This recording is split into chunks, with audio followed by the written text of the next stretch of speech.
Vous avez sérieusement cru que j'allais me calmer concernant l'achat des livres? Non, non, pas vraiment. Le mois dernier, c'était juste une exception. Parce que là, j'ai pas mal de livres à vous présenter et on verra le mois prochain pour être raisonnable.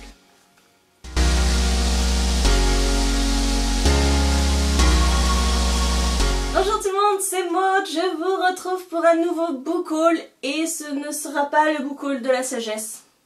Non, parce que le mois dernier c'était très calme. Ce mois-ci, ça l'est beaucoup moins. J'ai 2, 4, 5, 6, 7, 8, 13 livres à vous présenter. Ah, j'en ai encore oublié. Je reviens. Non. En fait, j'ai 15 livres à vous présenter.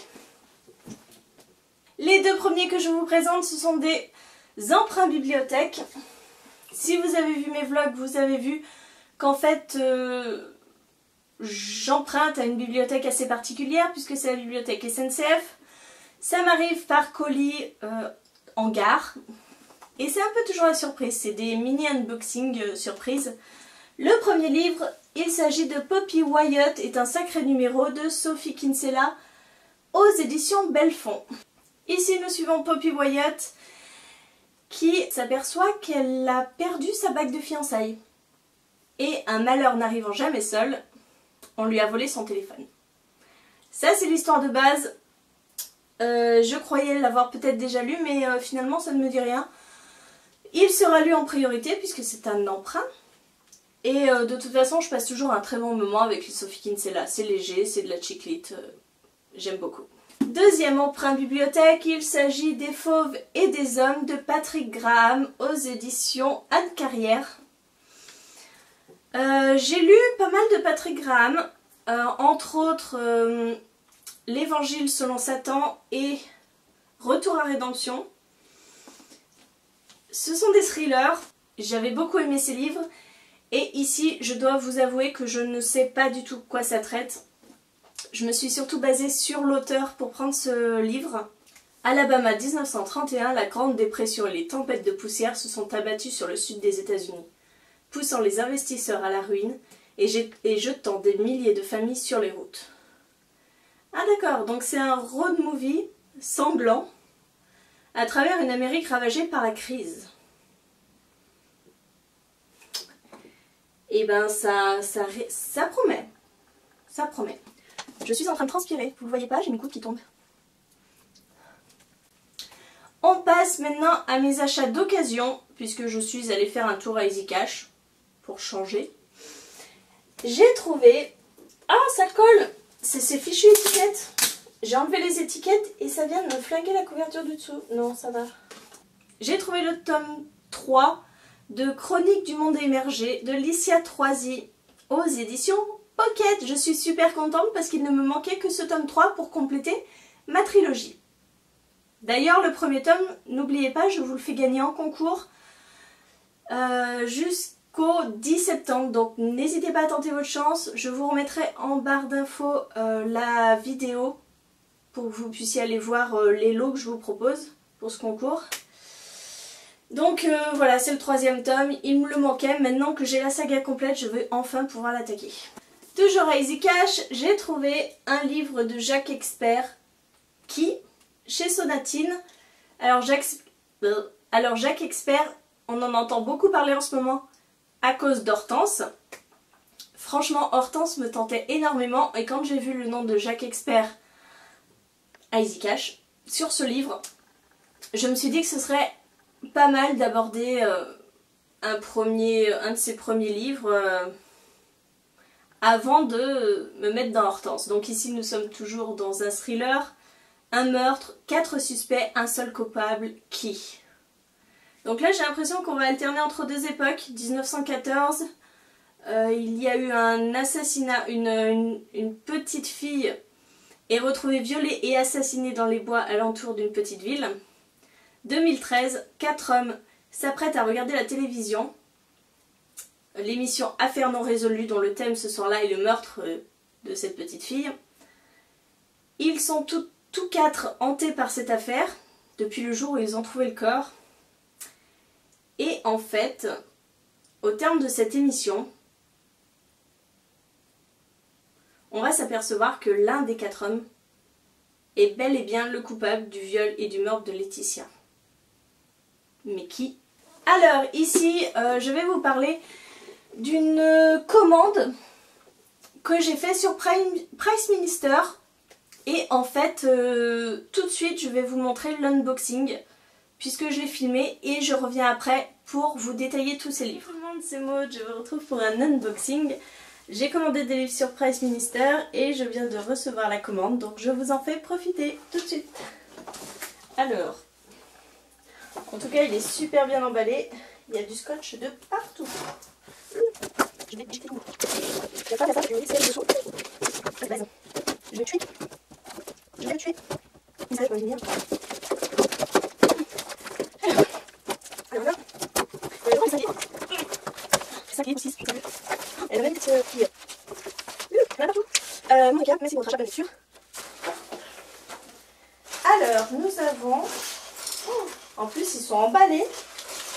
J'ai jamais vu ça. Les livres sont emballés, plastifiés. C'est top. Ici, nous avons le premier tome de Immortel de Kate Tiernan aux éditions Black Moon de Hachette. Je ne connais pas du tout cette saga et je crois que la première fois que je l'ai vue, c'est sur sa boutique. Elle vendait les 3 tomes, donc attendez-vous à voir les suivants. Ils sont en super état, ils sont emballés quoi. Donc ça c'est le premier. Ici nous avons le tome 2. Toujours pareil, emballé. Et le tome 3. Ah, c'est pas le tome 3. Je sais pas où est le tome 3. Ah. Le tome 3. Je dois vous avouer que j'ai un peu craqué sur les couvertures qui sont juste très très jolies, je trouve. Alors, les 2 derniers sont dans le même thème. Par contre, le premier, pas du tout. J'ai aussi pris Humaine, le tome 1 de Rebecca Meisel aux éditions Albin Michel dans leur collection Wiz. C'est pareil, ils sont tous neufs quoi ces livres. C'est un truc de fou. Ils sont tous neufs. Alors on reste dans le thème vampire puisque c'est encore un livre de vampire.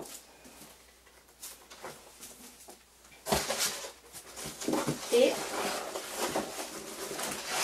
ah oui, j'en ai pris 6.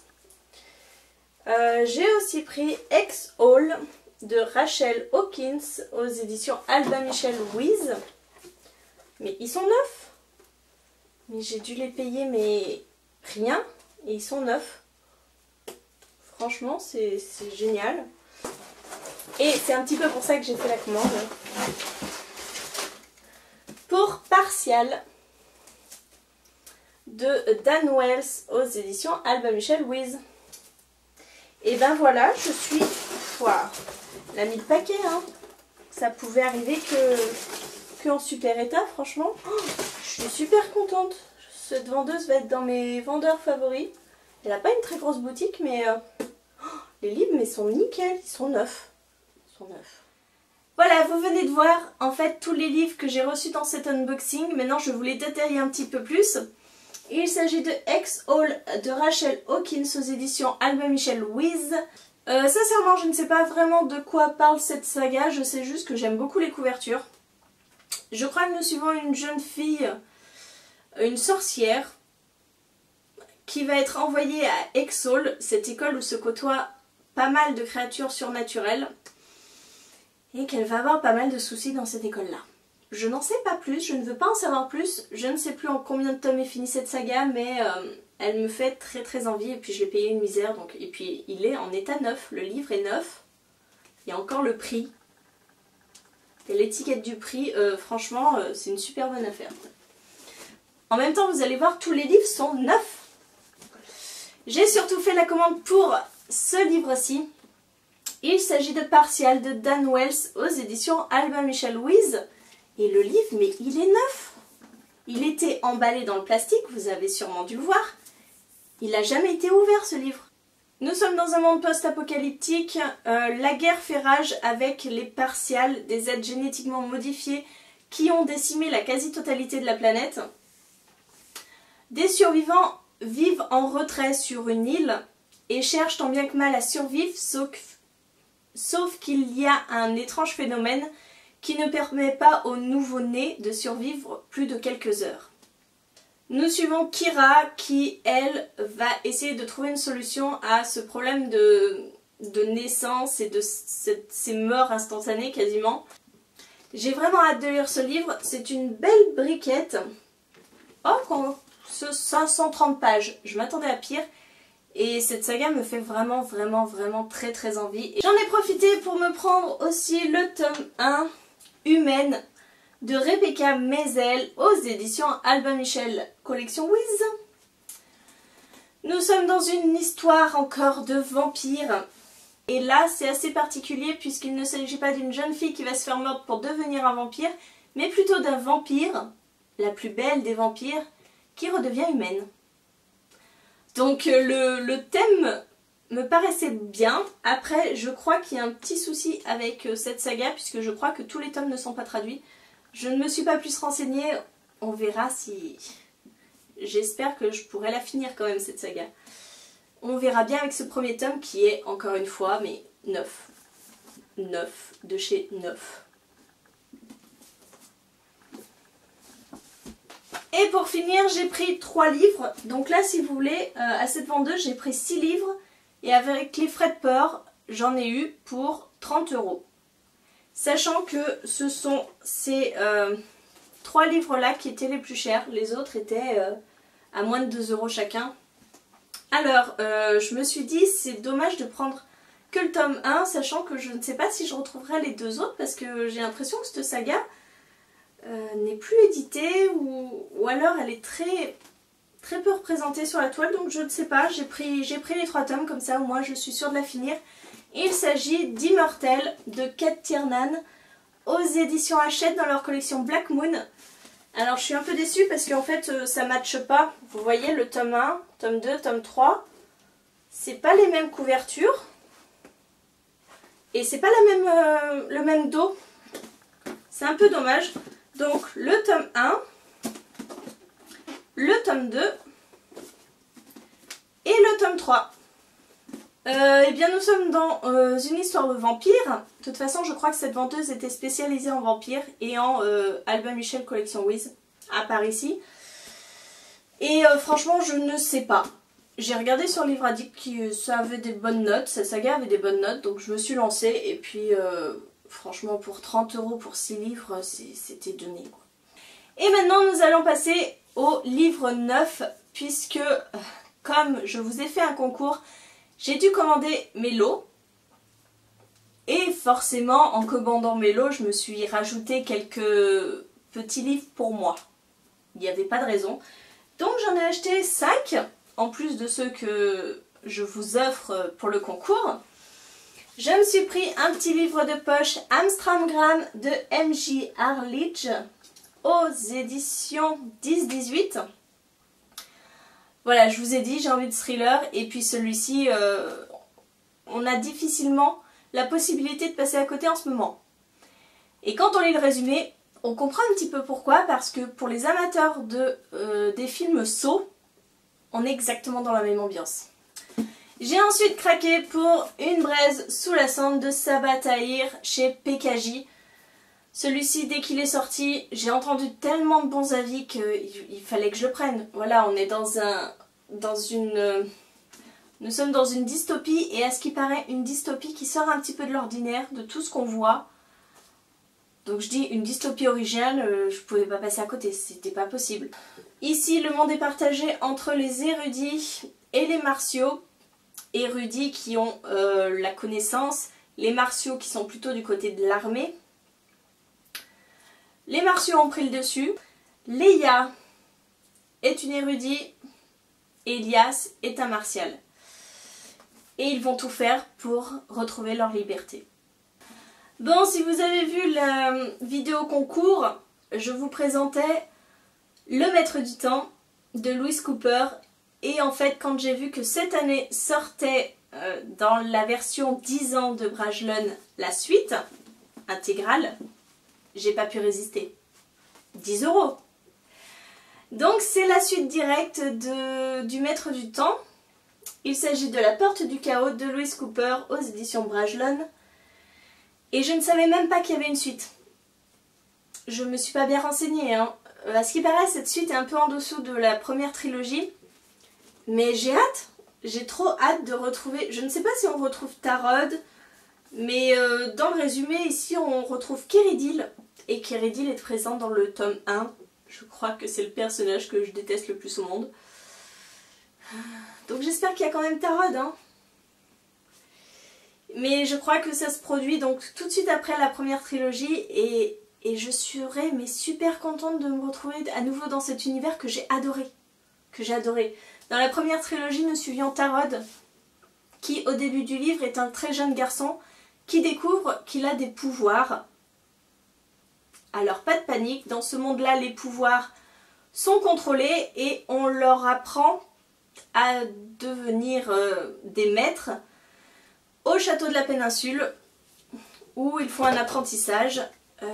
Kéridil est un ami à Tarod et en fait Tarod se rend rapidement compte que ses pouvoirs finalement ne servent pas forcément les maîtres de l'ordre qu'il est censé servir, mais plutôt les maîtres du chaos, et le chaos a été banni depuis très longtemps de ce monde et Tarod va peut-être être la porte pour que le chaos revienne sur cette terre.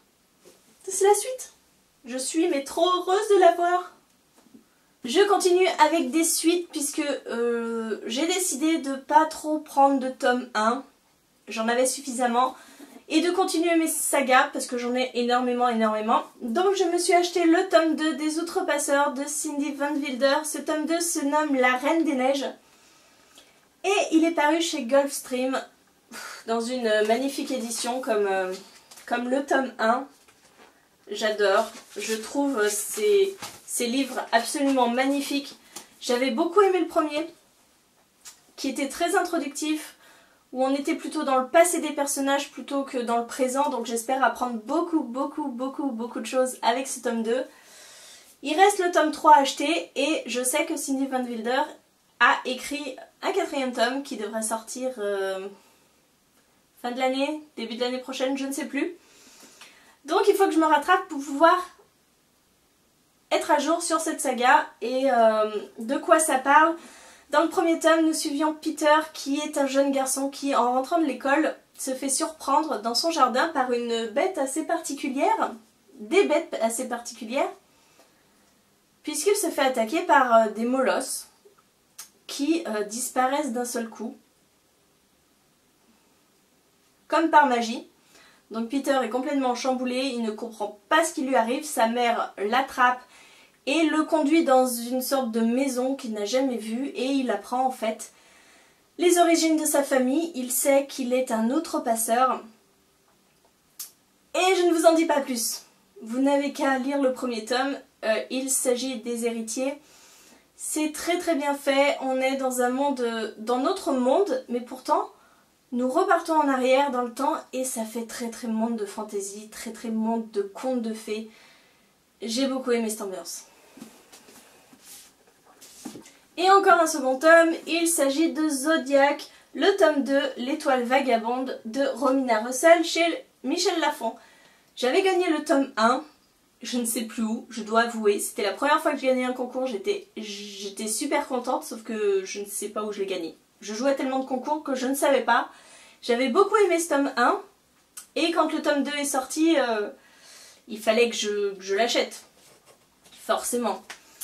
Dans le tome 1, nous suivions Roma lors de sa remise des diplômes, on va dire. C'est pas vraiment ça, mais lors de la fête qui a eu lieu, une chose affreuse s'est produite qui a complètement bouleversé son monde. L'univers est constitué en termes de zodiaque. Chaque planète fait référence à un signe zodiacal. Chaque habitant de planète a des caractéristiques en fonction de son signe zodiacal. Et un ennemi se profile. C'est le 13e signe, le Serpentaire. qui va menacer tous les habitants de cet univers. Et Roma est peut-être la seule à pouvoir y faire quelque chose. Franchement, c'était une super bonne lecture. La mythologie mise en place était originale. C'était top. Donc j'ai hâte de voir ce que donne ce deuxième tome. Eh, c'est fini, ça y est. Je m'en suis pas trop mal sortie, je trouve. Je vais vous montrer un dernier petit achat. C'est un achat qui n'est pas livresque. C'est plutôt un achat impulsif. C'est mon carnet. Mon Paper Blanks. J'ai craqué. Je trouve ces carnets juste magnifiques. Franchement, regardez-moi ça. La tranche est décorée. Il est magnifique. Alors, je ne sais pas si je vais faire un bullet journal parce que en ce moment c'est la grande tendance. Mais je le garde pour moi, ce carnet, je ne sais pas. J'ai trop peur en fait de l'abîmer. Je m'en voudrais à mort si j'abîmais ce carnet. C'est mon bébé. Donc voilà, il a rejoint ma bibliothèque, même si c'est pas un livre. Bon bah écoutez, voilà, je crois que j'ai fait le tour de mes acquisitions de ce mois-ci. Il y a un autre livre que j'ai commandé, mais je ne vous le montre pas puisque c'est un cadeau pour ma meilleure amie. Mais alors ce livre, il me fait trop envie. Donc Laurence, quand je t'aurai offert ce livre, je veux bien le lire après. Je te dis ça comme ça. Hein. C'est un cadeau pour toi, mais c'est un peu un cadeau pour moi aussi. Hein. Mais entre copines, on se prête tout. Donc vous le verrez très certainement quand elle me le prêtera, un jour. Mais elle lit très vite, donc ça ne devrait pas poser de problème. N'hésitez pas à me dire si vous connaissez un de ces livres, si vous l'avez lu. Dites-moi si ça vous a plu ou pas. N'hésitez pas en commentaire, hein, de toute façon. Et si par hasard vous avez les mêmes livres que moi dans votre palle, n'hésitez pas à me le dire, comme ça on pourra se programmer une lecture commune, ça fait toujours avancer, ça motive d'autant plus pour sortir des livres. En attendant, je vous fais de gros bisous, vous souhaite de très belles journées, de bonnes lectures et à très bientôt pour une nouvelle vidéo.